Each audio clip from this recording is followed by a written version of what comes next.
time for the Loco Sports Lowdown. Here are your hosts, Justin Jarrett, Wes Kerr, and Max Araj. Hey, Loco sports fans. I think Wes is going to pop in with us here in a bit, but we got JJ and Mad Max and Marcus Walsh watching the finish here of JP2 Lawrence Manning, and there was a whistle before that buzzer. I think they're going to put some time on the clock here, but it may be irrelevant because JP2 is going to have to put them on the line and then hope to trade 3 for 2. So anyway, it's been a good one. They're in overtime at JP2, tied at 47 at the end of regulation. Been back and forth here in the overtime period. I don't think JP2 has led in the overtime, but they've been tied or within 2 a couple of times. But it looks like Lawrence Manning is probably going to hold on. Looks like 1.1 going on the clock. Anyway, this is the Loco Sports Lowdown. You are watching. It is presented by Mickelson Law Firm, our original sponsor and all-star sponsor of Loco Sports and everything we do with Loco Media to support local sports. We thank Mickelson Law Firm for their continued and consistent support and hope that many will join them as all-star sponsors for Loco Sports. Very affordable options to do it by the month or annually if you want to really get your business out in front of our local sports fans who tune in either live with us tonight or on demand later on to see what's going on in the Loco sports scene. Mickelson Law Firm, all kinds of legal needs can be served right in downtown Bluffton. Second free throw is good, so it's a 3-point game. We're going to have a chance at a miracle after this timeout. It'll be ESPN top 10 worthy if they score a 3-point basket in 1.1 seconds. So we will keep it there. But Mickelson Law Firm, our official real estate closing attorney and presenting sponsor of our Hilton Head Christian Academy coverage, and just great folks, very involved in the community and supporting all things sports. And we're grateful that they choose to give some of that support to Loco Sports. Big fans of the Mickle squad. Absolutely. We got a good one here. It's been a good game. Nikolai Atkinson had a big bucket to tie it up here in the overtime, but then they came back with a 3, I believe. That's true. Jesus is actually hanging on the cross in the gym, staring down at the JP2 players as they shoot on their basket in the second half, which I always felt was weird. I feel like it would be an advantage to make the other team shoot into the crucifix in the second half. That would be intimidating to me, shooting into the crucifix. I don't know. Maybe it's comforting for the home team. I think for me it makes a lot of sense. Especially you can go either way. I feel like it's probably I go to St. Gregory the Great on Sundays, and that's a huge contingency of what does make JP2. So I get it. But I definitely see your point, JJ. Intercept it. I think it works both ways. It probably is a positive for JP2, but the other team might be kind of intimidated, like, oh man, Jesus is watching me shoot. Better not miss this one. Omnipotence is rad. Touchdown Jesus. Yeah, they have 3-point Jesus. Layup Jesus. Speaking of touchdown Jesus, have either one of you two been to Notre Dame? No, I have not. No, I'm not. It is on my list of places to witness. You gotta get there. It doesn't matter your religious affiliation or whatnot, just as sports fans, and I would encourage any sports fan, get there. It's absolutely phenomenal. Well, I will say this. JP2 could use some touchdown Jesus for their football team. I can tell you that. They could. They definitely could. Anyway, tough loss for JP2 tonight. Terrible. That's horrible. Anyway, that's a tough loss for JP2. I know. I don't think that's a region game, isn't it? It is. It is a region. It was, yeah. Okay. Yep. I forgot. The girls, JP2 girls won, though, 53-29. So that is a really nice win for them. Very good. Sits them at 13-2, 2-0 in region. Huge game tomorrow night on the road against Trinity Collegiate, which I think they're real good. I know. They're 11-2 going into the game and John Paul's 13-2. So that's an outstanding matchup tomorrow night up in Florence. So we'll be looking forward to a result from that one. Not a whole lot going on tonight. We had just a couple of results. I was looking. There isn't much at all. Yeah, there's even less in the high school league, but a couple of matchups in Skiza. I saw Colleton Prep, whom you guys keep a little bit of an eye on, especially with football. I saw they were in action. A few other teams. They had a tough loss tonight. Yeah, they had a tough loss tonight at Dorchester. The game we just saw. Yeah. 36-33 Dorchester girls over Colleton. Colleton boys were up big 22-9 after one quarter when our friend Jimmy Searson cleared out to head for home. So looks like it's going to be a split up in Waldoboro and a split as well at JP2 as Lawrence Manning gets away with the dub in the men's or the boys game. We also had, I know, senior night wrestling at Whale Branch tonight. I don't know results yet, but we'll report those as we get them. Did have a little bit of wrestling last night with JP2 sweeping a quad at home. They beat Thomas Hayward 58-12. Patrick Henry 60-12 and Colleton Prep 60-17. So JP2 now 14-13 in duels. They've bitten off a pretty solid schedule as they continue to try to build that program up. I know Jason Alfonso, our friend Jay's Barbershop, his son Jason, Jay Alfonso's son, or rather Jacob Alfonso. I know he went 3-0 last night, and he was. That's awesome. Yeah, he's been slow getting back to full strength after a football injury. I think he's only wrestled like 6 matches, but he's undefeated. So he's having a good year and good. trying to win Ski's a state title. But the big story last night, the big thing going on last night, the reason we couldn't have a show last night was because we were out late at the Cove, and it was also a split there. Sandtrack women played really tough, just kind of didn't quite have enough gas in the tank toward the end. Second quarter really killed them. Second quarter was rough. Yeah. Scored 4 points in that quarter. Just settled for a lot of kind of mid-range jumpers and just didn't get good looks. After shooting 50% in the first quarter, they came out and just couldn't hit in the second quarter. Third quarter, they got right back in it. They made it a game. And then the fourth quarter was, they played solid. They just didn't quite have enough at the end. But the guys, really good effort again. They got on top early. Georgia College fought back. I mean, it was out to 15, and then it was down to 6, and then it was out to 12, and it was down to 4, and I think it got down to 2 at one point. But they pulled like through. Teeter-totter. I mean, that's how they all are. That's the way they play. It just lends itself to it. And it's fun. It's exciting. Like, you never feel like there's never a snoozer because they always ebb and flow. And even if they get up by 20, the team will get within 10 at some point, and there'll be some excitement. But what an experience it was last night. Packed out place, white out night, What a, and that was your first time there, right, Max? This season, yeah. I you were there like the end of the fourth quarter, end of the second half last year in their final home game.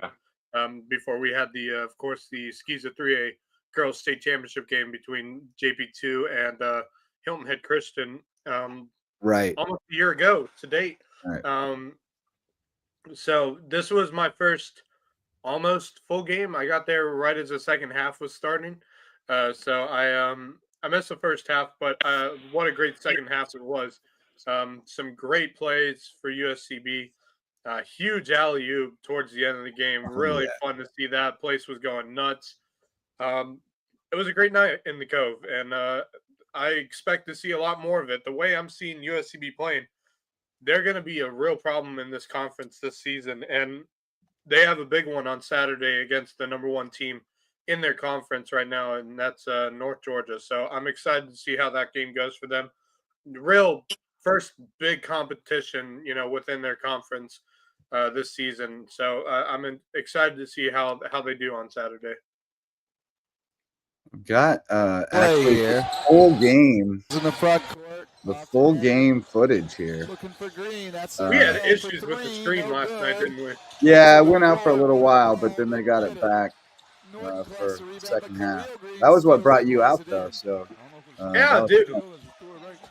I mean, at that point, I was like, you know what? I'm on my way towards USCB anyway. I might as well stop on by. It's only the second half. Might as well. Yeah. It was good times. I'm gonna let my kids play with the video footage tomorrow. Huddy just off. So yeah, we're down to it. 4 minutes left, and we got a 5-minute game. I think it gets even closer with like 2 minutes left, right? But then they just put the gas down, and that's what they do to teams. I mean, they go 5 in, 5 out. And so everybody's got fresh legs. Nobody really plays more than about 24, 25 minutes max. And really, it's usually between 18 to 22 and, 10 guys between 18 to 22. So everybody's fresh at the end, and they just run over people in the last couple of minutes. And it's how they win so many close games. They've got more energy. Those shift changes are so key. And I noticed that towards the end of the game when they do the full shift change. It's awesome. But this Georgia College team, man, they did not stop coming. There you go. They're very solid. Inside. What do they now? They would now be 5-10 on the year, if I'm not mistaken. That's a very solid 5-10 team. Not gonna lie, they're very good. Right. I mean, that's what I'm saying. They're now 0-5 in the conference, but 4 of those losses were by 10 points or less, and I think maybe 3 were by 6 or less, or something like that. Like, they're very competitive. It was a really good win. It's going to be a tough win to get in Milledgeville, but it was a great win nonetheless. Let's see if we can skip ahead here. We don't need to watch free throws. Dylan makes them. 7-point game there. I swore they got closer than that at some point, but maybe they don't. Oh, look at. Oh, wait. Did we just miss? Yeah, you did. All right. Yeah, here we go. 30-second timeout. USCB has 2 left. Bobcats with 1. 2:12 to play. 7-point lead for USCB. I don't even get some of Kevin's jokes. Sandchucks, by the way, now they had I think 4 or 5 in double figures last night. They're now 11-1 when they have at least 3 in double figures. Okay, pretty incredible. More incredible to me is that out of 15 games, they've had 12 where they had at least 3 players in double figures. It's kind of crazy. That's a great start to the season. I saw it with the Bluffton guys the other night that they almost had, I think, up to 4 guys that were at double figures, if not borderline. It really helps, especially in that point total, to get those points up. Yeah. Well, and you got that many guys who can score in bunches, it's hard to defend. Absolutely. You don't know where the ball's going. Right. Let alone who's going to be shooting. Here we go. Oh, give me game. I saw one of those the other night. I think I forgot to mention it, but it was, I forget who ended up, whether it was White that ended finishing it off. Well, I think we're going to be able to look at that too. It started out with Skinner throwing it up and a great finish. Hudson Norton has 18. He gives it up to Kenny Gaines. It was a great game last night, man. I was so impressed, and continue to be, but in that doubleheader that I called last year, especially on the guys' game, along with Marcus Overstreet, I was so impressed with Kenny Gaines. Yeah. That guy can ball. Yeah, he can. He's only 6'1", too, but my man. Yeah, he is feisty and fearless. It was Andrew who came in to collect the rebound and drew the foul. I called that doubleheader with the partner that you had on the guys' call. Red Bruin. Red Bruin had him last night. Tell you what, he's phenomenal. He has such a good time sitting courtside and calling college basketball, man. He's in his element, having a good time. And you can just tell he's reserved when you kind of get to know him, but you can just tell obviously that it pours out of him. Oh yeah, with the career that he had, especially where he went to college. Here we go. He told me some great Dick Vitale stories too. Oh, he's got stories for days. Oh, he's got stories for weeks. Yeah. So that's pretty much it right there. Sand Sharks get the dub. Green for three, no good. Rebound Nichols. I do remember this line. For three. No good off the I do front. remember that. Rebound I knocked thought out that of was bounds. Al The Michaels was so bad. Bobcats with 11.4 seconds. But riding on the wall, USCB going to get out of here with a fourth consecutive win and improve to 4-1 in conference play. Yeah, student section was tremendous. Just tremendous. Yeah. Green, they always are. Tipped up and around. It was so loud last night. Red did bring his own posse. Bluffton Middle team rolled out. That's right, he did. They were getting fired up, and I was told that to make it clear that everybody is invited, not just when we mentioned that the team is there. It's not like that. It was a special invitation. They reached out and made arrangements to make sure it was a good night for them to come. And I think the kids got set up with tickets and all that stuff, but I'm not exactly sure. But no, they said with the introduction of NCAA D2 basketball in the Low Country, the young athletes in the area are well served by being able to come down here to Bluffton, see high-level competition from across D2. In the crowd tonight, we had the Bluffton Middle School boys.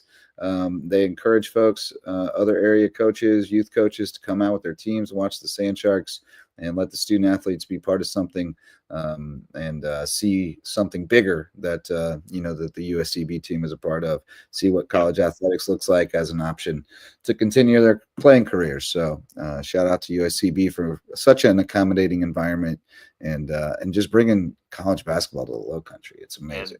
And like I said before, I've talked a lot about my experiences, in high school and getting to call games in college and then working with WHHI and getting to do that last year. There's nothing like a basketball gym. There's absolutely nothing like it.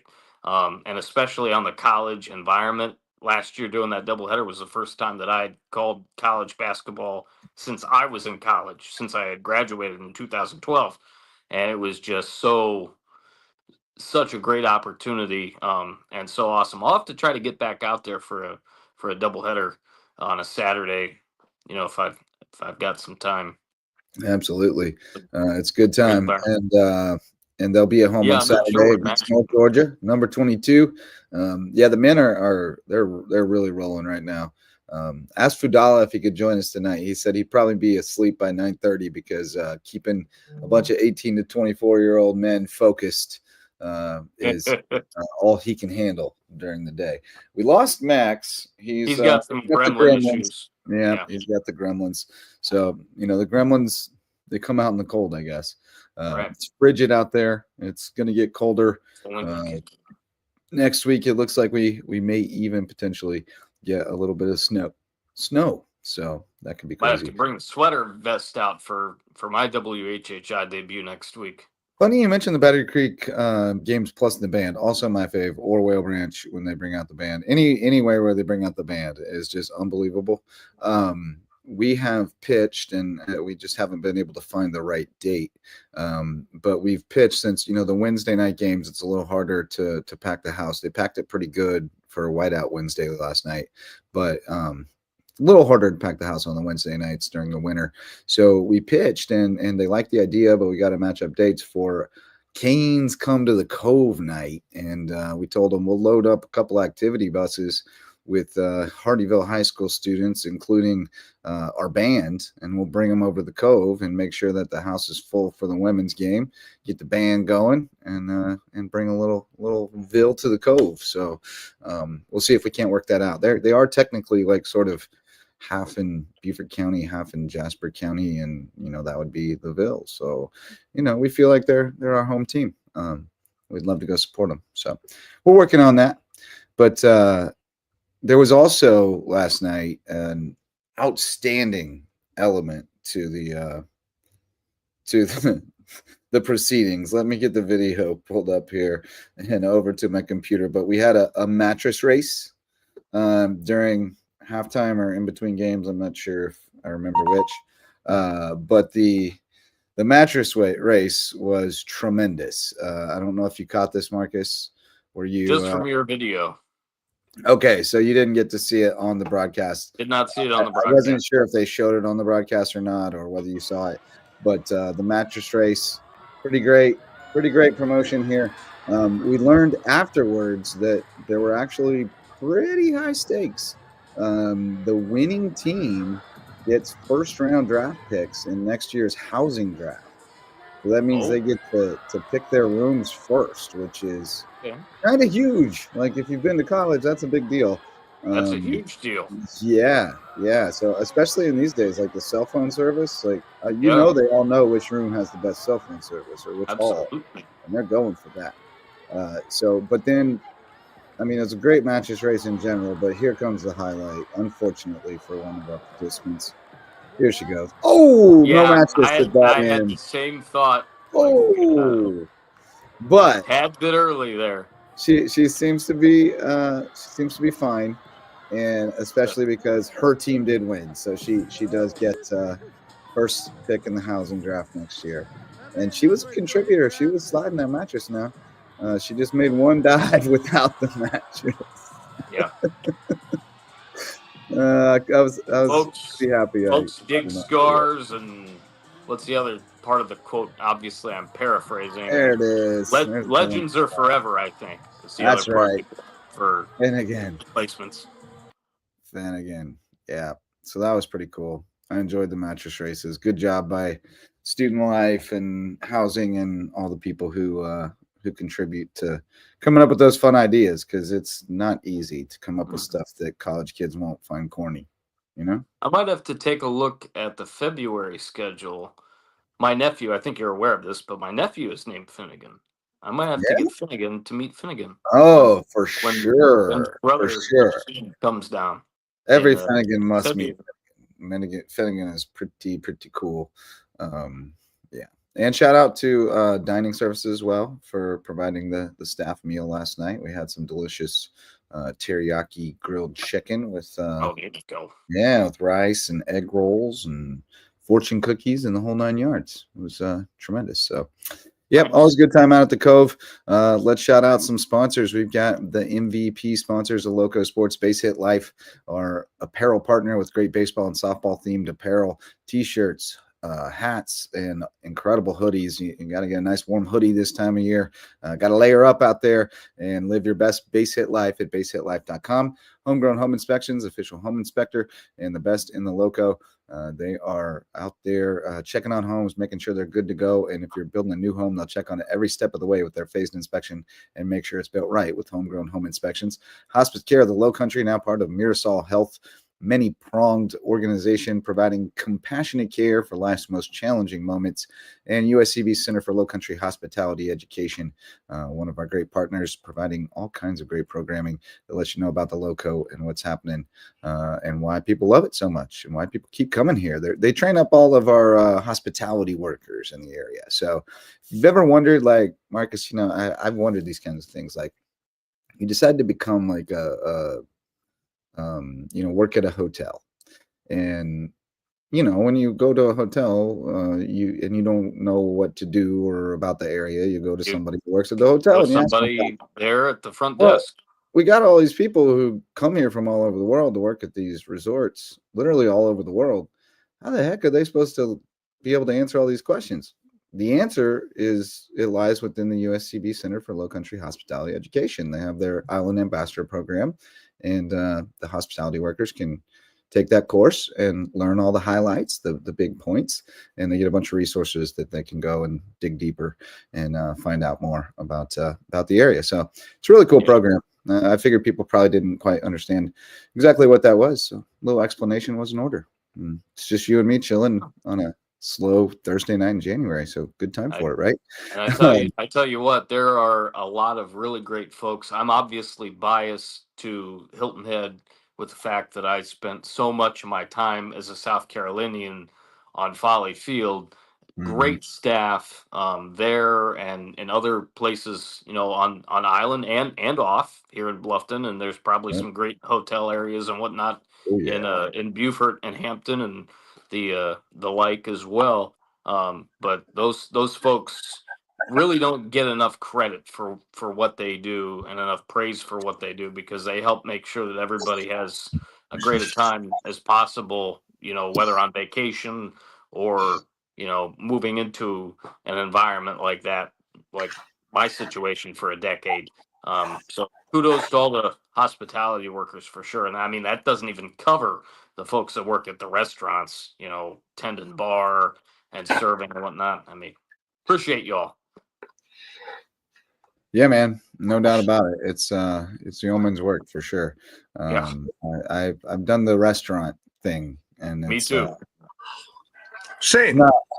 It's not for the faint of heart. It's not No. for the faint of heart. Yes, Max has survived to the gremlin attack. He's back in business. Welcome back, buddy. Anyway, yeah, not a whole lot to talk about tonight. Really just reflecting on the Sand Sharks last night and a few hoops games. If you're just joining us, JP2 girls got a nice win against Lawrence Manning. Guys come up short in overtime. We watched the final bit of that one live on the show here. Colleton Prep splitting with Dorchester. It sounds like the girls lost. The guys were up big early, so we're going to assume that they cruised on. And that was about it going on tonight. Pretty slow night tonight. Big night tomorrow night, of course. We've got a ton of great Lowco on Lowco matchups coming up, as we often do on Tuesdays and Fridays. Taking a look at the schedule here, and I'll just pull it in. How about that? That seems like the plan.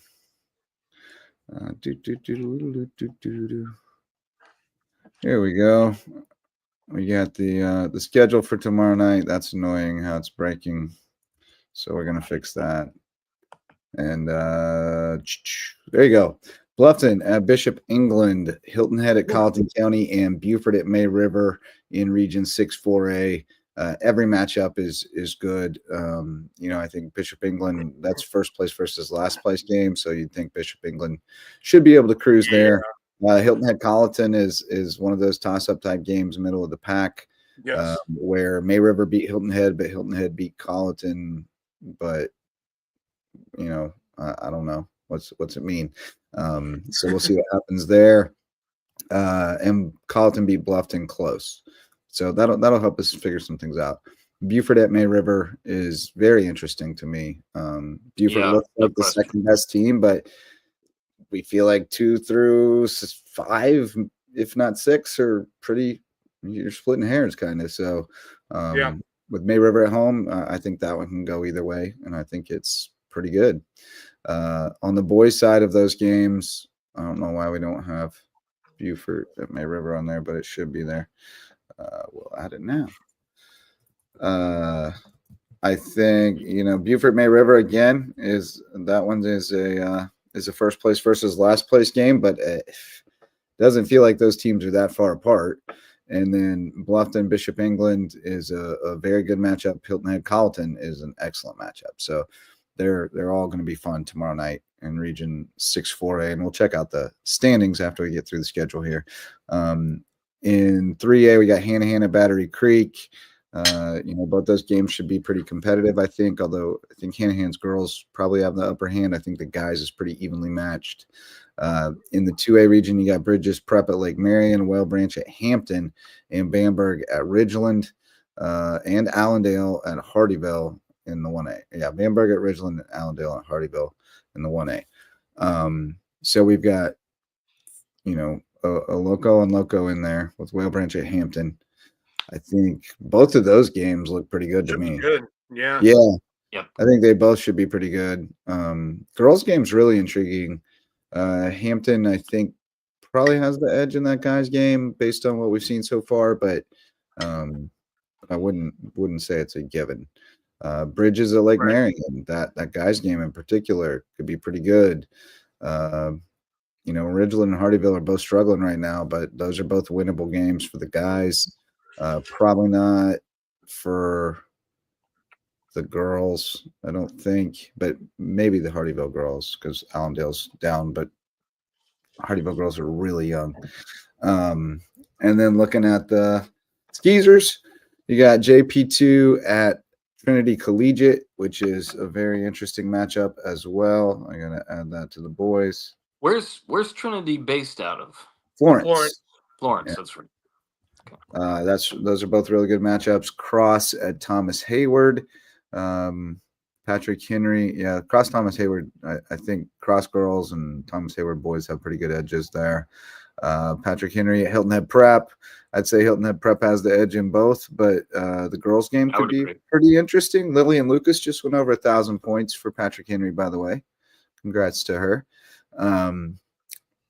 Colleton Prep at St. John's Christian. Those are region games. Holy Trinity at Andrew Jackson. I don't know why I don't have the boys in it. The Holy Trinity boys might have packed it in. I'm not really sure. What did you say Trinity Collegiate's record was? The girls are like 11-2. Okay. Yeah, the boys. Yeah, I was wondering if you said girls or boys, it was 11-2. The boys are like around 500, right? Yeah. Yeah, 7-8. Yeah. Yeah, that's what I thought. Lawrence Manning is the team to beat in that region now after winning at JP2. I think. Right? Yeah, probably. Sounds about right. What's there? Not saying Trinity Collegiate did lose to Wilson Hall 84-76. Okay. Yeah. Yeah, so it looks like it's kind of Lawrence Manning and JP2. So they'll need to just knock them off on the road and split it and then hope somebody gets them. I will mention that game against Wilson Hall was an overtime game. So closer than even battle. But JP2 handled Wilson Hall easily. So so I'm not worried. I'm not worried about that game. The girls' game should be very fun. The boys' game, I'm not really worried about the boys' team right now. We got Wilson Hall at HHCA tomorrow, and then and those I'm worried about those two games because they should be fairly competitive. Boys might be able to figure something out against Wilson Hall. Girls, I don't know about the girls. Based off what I've seen from both teams and having seen them both, I recently saw Wilson Hall against JP2, and I saw Hilton Head Christian Academy earlier on against May River in their second matchup. I expect competitive games, and I think JP2 will play well in their games tomorrow as well. Obviously, leading up to Tuesday's matchup that Kevin and I will have, and Max will join us in the second quarter, or join me in the second quarter of the guys' game in that doubleheader matchup between JP2 and HHCA at HHCA. That's their first of 4 matchups on WHHI. Yeah, very cool. Yeah, I agree. I think that HHCA and Wilson Hall should be fairly competitive, and I think that the JP2 will play well tomorrow, though I worry a little about the guys. You know, this will be their 4th game of the week. And they're starting to get where you go to overtime tonight. You got a bus ride tomorrow. I honestly think, I agree with you fully. I think if they had a day of rest before today's game, I think they could have beaten Lawrence Manning, to be honest. But the fact they've really not had a day of rest off so far this week, for me, I think they missed part of the reason. And it was only an overtime game. They missed so many close ones in overtime, man. They must have. There was one point where it felt like they had about at least 12 offensive rebounds in the first 4 minutes of overtime and only had 3 points to show for it. Just couldn't get one in the bucket at the end, and it was right there for the taking. Lid on that. That was tough. They did, man. It was tough. It was tough to watch because they were right there. Every time they got an offensive rebound, you're like, oh, they're going to put it back. Nope.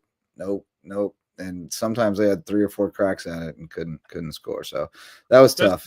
Just know the night we have Marcus with WHHI, HHC, and JP2, it's going to be a cold one outside. So thank the Lord we're inside. Luckily, the teams only have to travel about 10 miles. So hopefully we can. By the way, I should mention there's a chance of snow that day too. So we will keep you informed if that ever. Well, we're going to cancel everything if it flurries. You get one snowflake. You get one snowflake on the ground and you're done. That's all it takes. Is sexy. Hilton Head Prep is militaristic. Is May River the 3-headed senior monster? They're certainly they occupy a space between Bluffton and Hilton Head Prep on the spectrum for sure. They're somewhere in between there. It's a nice happy medium. They do play very they're very organized, they're very disciplined, they execute really well in a Hilton Head Prep type of way, but play a little looser and a little faster, more like but under control. You know, I mean, it is under control. Yeah, they're really controlled, really well coached. Kyle Bennett is the real deal. From what I said that a few weeks ago after the Battery Creek tournament. Yeah. They stood out to me in that tournament. They really played well there. Yeah, they did. And when I watched both Prep and May River face off for the title, I just was like, these are two very similar teams, except, I saw, and I said on the show, I was like, May River is a lot like Prep, but I think they're more, the way they play is kind of more like Bluffton and Prep combined. Like it's passing the ball around, not moving around. Yeah, like when they get in the half court, they look a lot like Prep. When it's full court, it's but they are a little less tied to the half court offense. Like they want to get out and go a little bit more. Right. So yeah, they've looked really good. I've been impressed with them. Boswick is really tough, man. He's a great athlete. Yeah. I don't know, that he's a basketball player necessarily. I think he looks like a freaking linebacker to me, but he's a really great athlete. He goes and gets the ball and he knows what to do with it. He goes and gets rebounds and he knows how to go back up and score. And they got outside shooters, they got that mid-range game. KJ Ford and Kevin Up both got that little mid-range game. Gage Duncan got one of the best float games in the Lowco. I mean, he's really good around the rim. Macy has, become a super versatile player. He's grown up from like the little scrawny kind of point guard that he was at the start to really a tough matchup problem. In height and weight. Johnson can shoot it. They've got a lot of pieces there. And man, you wonder about what they could have been if they had some of the pieces that have left there also on that team. Whoo, doggy. Could have been Buford at May River. Very good team. Correct? That's right. Yeah, Buford at May River. It'd be a tough game for Buford, but granted, they did play Bishop England the other night, and it was close towards the end. So I'm intrigued to see if Buford shocks someone here. I will definitely say Buford is better than their record indicates. Yes, that's safe to say. I have a coworker of mine for Beaufort County, Parks and Recs. His son is on Buford's team. God, I can't remember his last name. But he basically said to me, he's like, I know we're a good team. It's just we're trying to get over that hump. It's been a tough schedule so far, but we're trying to get over that hump and get back on the right track. I think Buford's there. It's just they just have not been able to finish basketball games off. No, they haven't. For example, that Bishop England game, they were basically it was basically a 4-point game, I think, at halftime, 4 or 5 point game at halftime. And excuse me, as the second half went on, it was still close throughout the second half. And Jimmy Searson kept us in touch with that game. Yep. And right towards the end, Bishop England started to pull away. I think Buford's there. They just need to figure out how to finish basketball games, because I think they have the talent to compete in this region. I really do. It's just I need to see them finish basketball games and be able to get over that hump of not being able to catch up and stay with the team towards the end and be able to get over that hump and win the game. You're laughing at something. What's in the comments? I'm laughing at Kev trying to be Wes by saying 5 minutes left. Parting thoughts. We did have a discussion in the group chat tonight where I said, hey guys, we got to rein it back in. This used to be a 45 to 60 minute show. It's become 90 to 120 on a regular basis. I do not have this kind of time in my life. Neither do you, quite frankly. Yeah, let's rein it back in. So we are trying to keep it within the hour confines. Thank you, Kev. Thanks, Kev. Trying to keep us on track. And with that, I should probably read some more sponsors because that is really what keeps the show going. When I run out of sponsors, I'm like, hey guys, I think it's time to leave. Varsity sponsors, we got DDS Web Design, building, hosting, maintaining websites for businesses and nonprofits to get results. So go check them out at ddshhi.com and you'll get found. Parker Law Group is serving legal needs across Colleton, Hampton, and Jasper counties and helping to shine a light on the Loco frontier. Dr. Ambrose Cole, our official chiropractor of LowcoSports and he's not presenting sponsor or nothing. He's at Root Living Wellness, and he's the presenting sponsor of bringing you good vibes and making your body feel good again. He'll get you feeling right, mind, body, and spirit. Reverence Wrestling Club, which I was already reading ahead in my mind, is the presenting sponsor of the Loco Grind and our official wrestling sponsor. And that's the place to be if you want to take your skills on the mat to the next level. But for some who may not be able to get there, or for whom that may be a hardship, even though they keep it really cost effective. If that may be a hardship, we got some other options coming for you. One Loco going to put together some little Sunday clinics. Don't have a lot of space in the wrestling room at Hardyville, but we can get at least 12 kids in there at a time, and we can run a few sessions and get people some work if they need it. So look out for that. We're going to get it started as soon as possible. So that's our varsity sponsors. We appreciate all of them. If you'd like to join them, get in touch, LowcoSports@gmail.com, or you know where to find us on social, and we'll hook you up with the details and slot you into the appropriate sponsorship. So thanks for all your support, folks. I wanted to share some standings. I wanted to look at the standings. I know some people don't obsess over this like we do, so they don't know what the standings are off the top of their head. But looking at the 4A Region 6 girls, Bishop England in first after that win over Beaufort. They got a 1-game lead. And then Bluffton and Colleton and May River and Hilton Head all tied 1 game behind the Eagles. So that's what we're talking about when we say all these games are close matchups and could go either way. So gonna be good ones tomorrow. Bluffton has 2 losses in region play. The girls? Yeah. Oh yeah, the girls too. Yeah, that's right. Yeah, this is the girls. Yep. So there's the girls. Region 4A girls. I'll get us the Region 4A boys going here. That one is very interesting. I did talk to Betsy McDaniel yesterday on the Daily News, and did mention, a lot of our schedule and the teams that I've had my eye on and whatnot. But we'll just allude to it again, since I didn't with her, just that the guys have a little bit of that edge in, dare I say, kind of cohesive play, where they're looking a little bit crisper than the girls. Yeah, the girls programs are over the last few years. Yeah, because we really graduated a ton of talent in that 2024 class on the girls front, and it's left a lot of big holes in rosters. So, Hilton Head Christian is just decimated. That's a totally different program now. Bluffton just decimated. They graduated so much talent. So we're seeing a little bit of turnover, and then the guys, we're seeing that the cream start to rise there a little bit. The guys are starting to look good.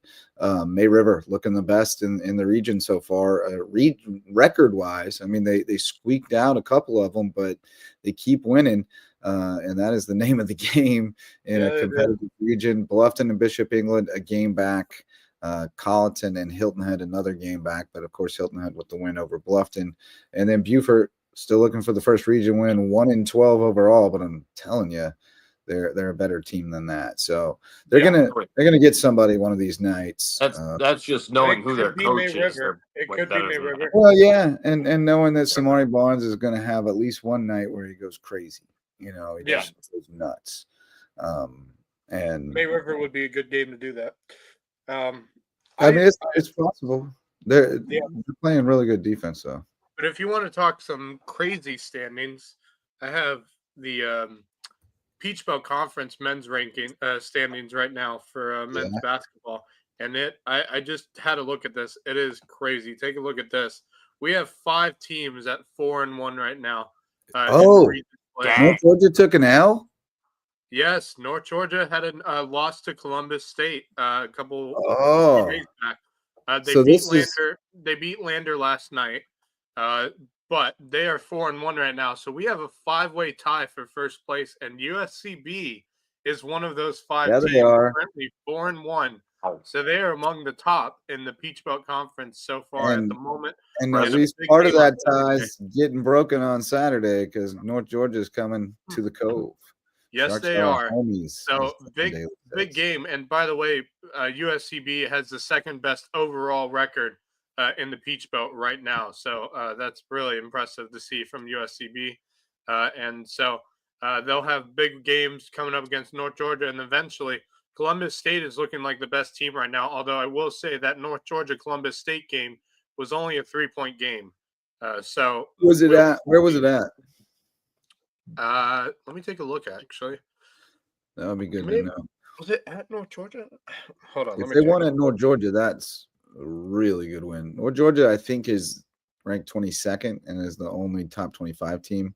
No, that's not true. Columbus State came into that game ranked in the top 25, sitting. Oh, they were. Spot. Oh, okay. So they slid in there this week. I hadn't seen the updated top 25. Let's see here. And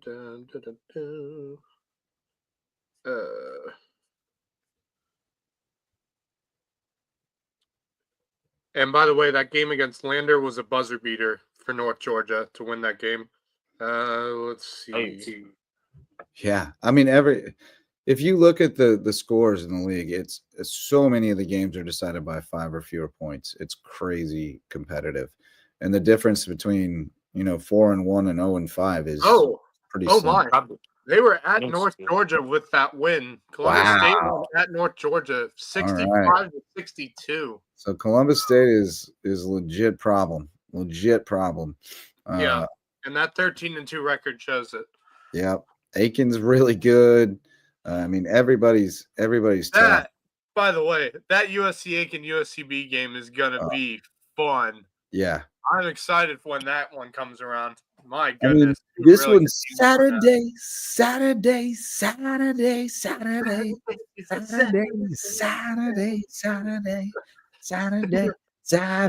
night's all right.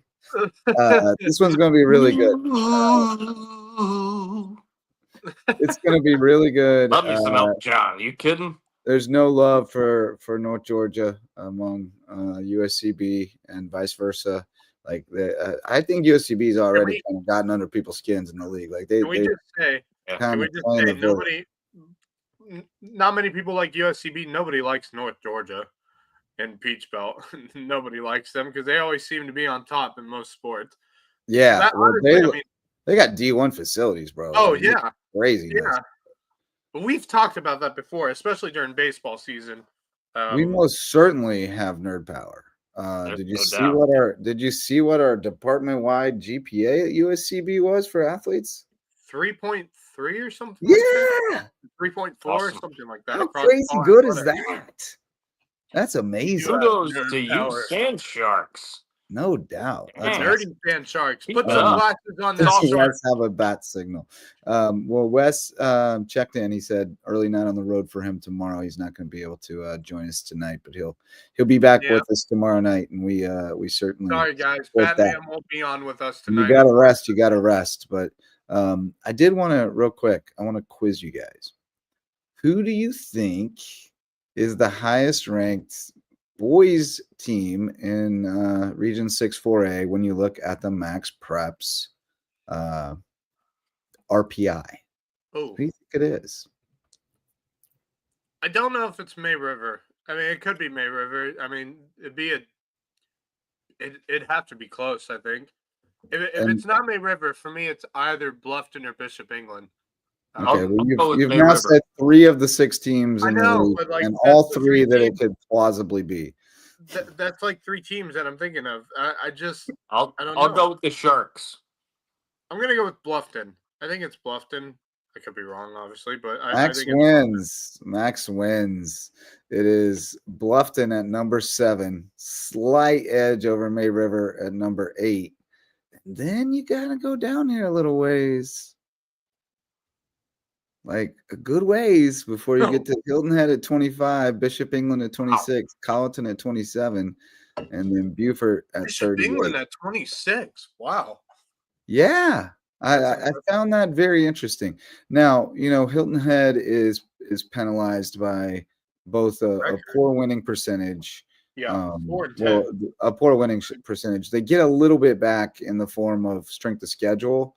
in opponent's strength of schedule, but it just doesn't weigh heavy Which makes enough. it Like, look at their strength of schedule. especially- It's 674, which is one of the highest in the state, if not the highest. Here's my thought. Third best strength of schedule in the state in 4A. So that's interesting. Yeah, I would think. Whereas Bluffton, Yeah, poor strength of schedule, way down there. yeah, Bluffton's. So. Yeah, well, yeah, that's right. Bluffton hasn't had a lot of tough matchups. I guess Prep would be one of those tough matchups. They haven't played May River yet. They didn't play each other in the Bobcat Classic. Right. So, they played Hilton Head. Obviously, they lost that game. It was a tough matchup. But I think if you look at, obviously, Hilton Head's strength of schedule, pretty strong, considering the competition they have played so far this year. Yeah, it's not surprising for me because after Prep, who's the next, most competitive team that Bluffton has played? So 2A, equally interesting here. Hampton County has 2 head-to-head wins over Bridges, right? Or at least one. They beat them in the tournament. They beat them twice, I think, because they play right after the tournament. Yeah, I thought they beat them twice. It's got to be twice because I remember them beating Bridges. And Hampton is sitting one spot behind Bridges. That's very interesting. That is interesting because Hampton County would be sitting on top of the region, wouldn't they? Yeah, they are. They are definitely. We didn't look at those standings yet. We can pop those up real quick. Because they've beaten Bridges twice now. Because they beat them in the Bobcat Classic, and then they beat them right after the tournament when school had, I think. No, that we must be thinking of somebody else who beat Bridges right after the tournament. Maybe that game might be right around the corner. That game's got to be right. They haven't played yet. They play the 21st and then the finale February 11th. They are right. tied next Tuesday. They are tied at 2-0 in the conference right now. So that's going to be a fun little. Here, let's look at that. You got Hampton. This could be a fun region. Hampton and Bridges at 2-0. Whale Branch and Lake Marion at 1-0. They both have the same overall record. And Edisto's not bad either. Like they're good enough to beat you on any given night. Barnwell's down. They're not strong. Oof. But that's okay. We don't mind if Barnwell's down. They got theirs in football. Yeah, they got theirs in football. And they should have. Bridges though ranked one spot ahead of Hampton. That's very interesting. But it doesn't care about head to head, right? It's just no, it doesn't. But granted, same record too. Same record, overall record, as well as same region record too. So so Bridges gets a slight bump on their strength schedule. That's I would assume, because they've had a couple tough opponents. Bridges has QJ and Amarion and Marion's quite a few other dudes too. Yeah. I mean, they're solid. It's going to be a good game, but I hope it's a good game because if I'm not mistaken, the last time these two teams played in the tournament, it ended up being close, but it shouldn't. Yeah, it ended up looking like it was close, but it really never was. I mean, they were up by like 25, and then Bridges scored a bunch and got it within like 10 or something, but it was never really in doubt. But Bridges did not play well in that tournament. They played much better since. So I think that'll be a good game. Lake Marion's not Lake Marion hovering right there at 12. They're solid, I'm telling you. And then you got Whale Branch way down here. Yeah, Whale Branch is way down there. Edisto is right there. You saw Edisto? Yep, right up there. Right 21. Yeah. So don't sleep on Edisto. They've had a good season despite the record. Bringing out the rear. Yeah, I want to see where Hampton girls are. Hampton girls are rolling through that region right now. See what they got them at. That's 3A. No, I said 3A. My bad. There you go. There they are, number 10. Yeah, 10. That's not bad. That's pretty good. I have a feeling. Lake Marion, number 2. Yeah, they're strong. Andrew Jackson, man, holy crap. Yeah, where's Whale Branch? Come in. There they are. 27. 96, Whale Branch. There we go. Bridges and Edisto way down to Barnwell. So there's Bridges. I mean, that's shocking. Bridges is yeah. Well, Well, no, not really. It's not really that shocking actually. No, I think about it. And those down there too. Yeah, so I mean that bodes well for Bridges that like Barnwell's not that far ahead of them. They might compete. Yeah, they're only 1-6. A playoff Really? spot. Yeah. Wow. This is not a strong. It's not a strong region this year for girls basketball. Not for the girls. I mean, it's strong at the top. Lake Marion's really good, and Hampton County. Hampton County. But then it's a big gash before that. It's 10-27 now. Final thoughts. Yeah, we should probably definitely get to those. So let's do it. Lowco Booster Club, Court Lifestyle Pros, Daniel and Debbie Court with Charter One Realty. Let them bring you home to Hilton Head Island.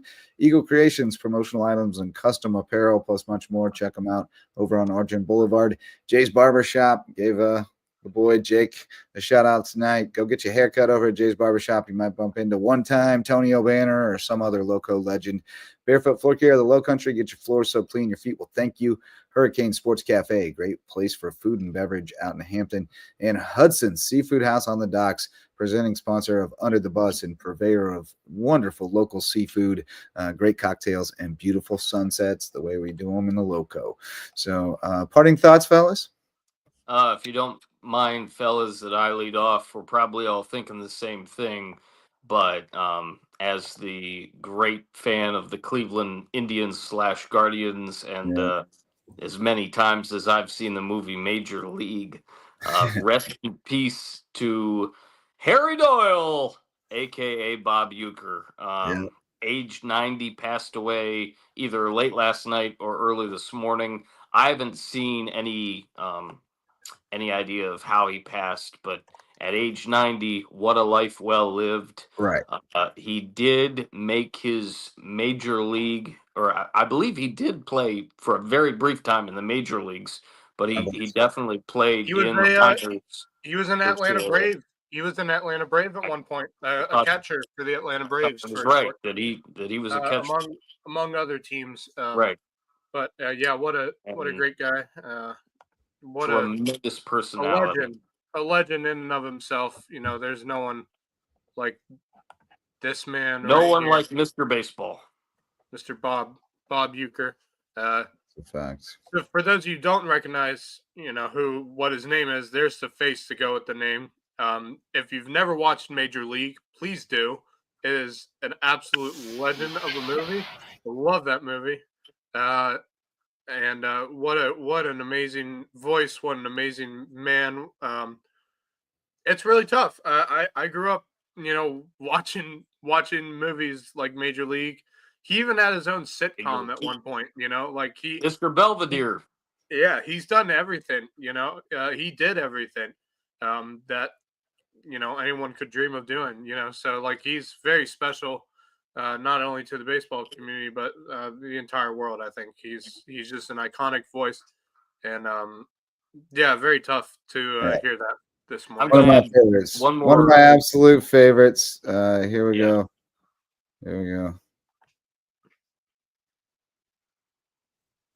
We don't have sound there. Oh, you don't? There it is. As they take on the defending American League champs, the New York Yankees. And hopefully we'll have some of the names that go with those faces before their first at-bat. Anyway, listen to the roar of the crowd as the Indians take the field. There was a summer where we watched this movie every single day at my house. Yes, sir. They love my sister and I. She watched Grease every day, and I watched Major League every day. And we usually I'll say another thing about Bob Uecker, too. You think of him as a play-by-play guy, like myself and so many others. He actually kind of, albeit as a player, maybe not quite the reverse Mike Hegan, who was also a catcher and did games for the Milwaukee Brewers and Cleveland Indians, and actually just the Cleveland Indians at the time. He had already passed away by the time we became the Guardians. But a lot of people might not realize this. In the mid-1990s, when NBC was doing the playoffs and World Series, he did games, and ABC as well. he did games with both those networks. He got to work with Al Michaels and Jim Palmer and Bob Costas and Joe Morgan. He was also a great and he pitch did man. color commentary. I mean, he was a great pitch guy too. He probably the thing that probably spiked his fame the most was those Miller Lite ads. I mean, he was kind of an unknown. And that was the whole shtick, was that he was an unknown. He was a nobody, right? And he's like, I must be in the front row. And they were escorting him out, like, so that was his whole shtick, was that he was a nobody. And he always played that up. He always was very self-deprecating with his humor when he talked about the game. And he was just one of my favorite guys to listen to call a game. I just absolutely loved him. And then, of course, Major League made him such an important part. Marcus, you frequently compliment on how those broadcast classes are paying off. I made the comment last night to Rob Benson during the women's game. I said, hey, Robbie, I had to look something up, and he kind of took play-by-play for a second. And I said, dang, Robbie, that month of broadcasting school is really paying off. Yeah. And he informed me that he does, in fact, have a radio and TV degree from SMU. So I had to kind of get words on that one. Know that. But SMU as in Southern Methodist? That one, yeah. Yeah. Oh, okay. That's where Robbie met. Best moment he's ever done on any of the Major League movies is when I think it was the second movie. Here's a pitch. Bam. Oh shit. No, the best for me is one hit. That's all he got. One bleak hit. Yeah, that's a great one. The shit. Nobody's also. That's how I feel. The post game show is brought to you by. I can't find it. Loco Sports After Dark is brought to you by. His rest in peace, Bob Uecker. This, however, was not Bob Uecker. This was not Bob Uecker. This was Bob Barker, my friend. Yes. That was Bob Barker who knocked out Happy Gilmore and told him the price. That'd be correct. Oh my gosh. Yeah, but Bob Uecker, what an icon, what a legend. What an absolute legend. That one, I don't know if there's ever going to be anyone like him again. And honestly, he's done it all. He did it all. Yeah. And maybe Kevin will be. We're gonna miss that voice. We're gonna miss, everything that he stood for. So, really, really, just heartbreaking loss to the baseball community. Uh-huh. Well, we're 2 minutes over time, but Max, you got anything worth adding to that? I don't know, actually. I don't think so. I got a couple small items. I saw that our guy Amari Patterson from Beaufort picked up another offer. UNLV came calling. Nice. So that's cool. And then one other thing I wanted to mention, just hoopers out there, middle school, and actually we're going all the way down to 3rd through 5th, I believe, this week. We got a nice hoops clinic going. We got Fish, we got Keenan, and we got Coach CJ from Bluffton girls coming out. And we're gonna have. Let me find the thing here for the actual times. 1 to 2 p.m. We're going co-ed 3rd through 5th grade. So we're getting the youngsters out. Boys and girls, mix them up. Doesn't really matter at that age. We're teaching fundamentals, and they're all the same. 2 to 4, got middle and high school girls. And then starting next Sunday, we're going to add the middle and high school boys to the mix. So get out to the Ville, Hardyville High School, Sunday. Go to oneloco.org to go ahead and register and make sure you get a spot in case it does fill up, because we do have limited space. So, and I will leave it on that note. But an hour and 3 minutes, fellas. We've turned over a new leaf. We're going to try to keep it going as we move forward here, so folks don't have to wade through 2 hours of nonsense to get what they want. But we're going to create another space for the freewheeling nonsense. I'm thinking maybe like a Saturday night come as you go type thing. Come and go, pop in, say hi, get your kind of like the Festivus, but on a weekly basis. A little more Loco after dark, Loco Saturday night. Getting loose, so we can talk about anything. All the gloves are off there. So thanks so much to the folks who showed up to listen or watch, as well as all of our sponsors, especially the OGs Mickelson Law Firm. If you would like to hear your business featured on here as a sponsor, please shout us out. Let us know, LowcoSports@gmail.com, or hit us on the socials, and we would love to get you set up with a great sponsorship package. We had 2 ball dribbling, learning windshield wipers look dope on IG. Solid story. What? What are you talking about, Kev? I lost that. Oh, he's talking about the One Loco clinic. Yeah, it was okay. Cool. It's fun to watch them guys work, huh, Max? Fish and Keenan. Oh yeah. It's what cool. a treat for those girls to have, you know, for extra practice, extra coaching, you know. Coach Fisher is one of the best. Keenan's really great. So it's going to be very exciting on Sunday to be able to continue those clinics. Libby's here for the freewheeling nonsense. Yes, that is definitely your lane. You are here for the freewheeling. And I feed off your freewheeling nonsensical energy. So Saturday night, if we do it this week, I think we might. Saturday night will be fun. And Saturday night's all right for fighting as well. So, all right, boys. That'll do it for tonight. Dwight said that a long time ago. That's right. AKA Elton John. We'll have much more to talk about tomorrow night. Lots of hoops, and we may even stretch the 1 hour limit since we got so much to talk about. But we'll see how it goes. I do have to be on a bus at 5 a.m. Well, I have to put my son on a bus. I'm driving separate at 5 a.m. Saturday because the wrestling qualifier in Somerville starts at 8. Actually, I don't have to put my son on a bus. He's not going to the qualifier. Ha! I can just ride up behind him. All right. I think I might have just. But you still have to be up early. I might have bought myself another hour of sleep, though, by just realizing that. All right. That'll do it for tonight. We'll be back tomorrow night. I might kick off early, but the fellows will take you through the rest of the way, and Wes will be the rudder. And so until then, thanks to everybody who joined us. For Marcus Walsh and Max Araj, I'm Justin Jarrett. Till next time, go Loco. The LowcoSports Lowdown podcast is a production of Loco Media LLC and LowcoSports.com, an independent media outlet providing grassroots local sports coverage in the South Carolina Lowcountry. We are sustained by community support from sponsors and patrons like you.